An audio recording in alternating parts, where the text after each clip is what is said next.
કે કાલે મૂવી આવવાનું છે કે મયરમાં મનડું નથી લાગતું. એ મૂવી મેં મારા પપ્પાની ઘરે જોયું હતું. મારા પપ્પાએ મારા ભારુની મેં મારા મયરને ફેમિલી હારે મેં જોયું હતું કે મયરમાં મનડું નથી લાગતું. 2001માં આવ્યું હતું. એને ઉનામાં જોયું હતું. વિજય ને અલંકાર 2 ટોકીસો હતી ને.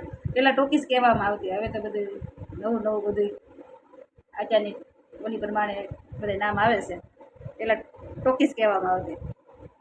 પહેલાંના પિક્ચર એવા જસવંત ગાંગાણીના પિક્ચર એવા આવતા કે કોઈ પણની સાથે બેહીને જોવું હોય ને તો આપણે આરામથી જસવંત ગાંગાણીના પિક્ચર હતા ને, દેશ જોયા, પરદેશ જોયા, માંડવડા રોપાવો, માણા રાજ, મયરમાં મનડું નથી લાગતું, આવા બધા ઘણા બધા પિક્ચર હતા.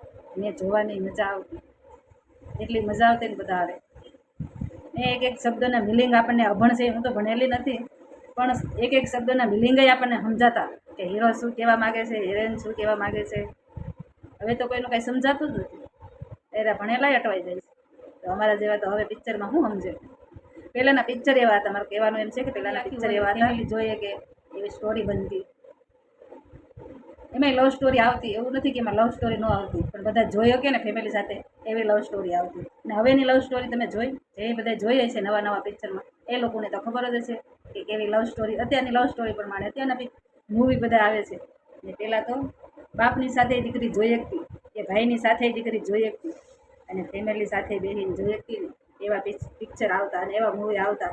ને અમારું એ ઉના અને અમારું એ કાઠિયાવાડ,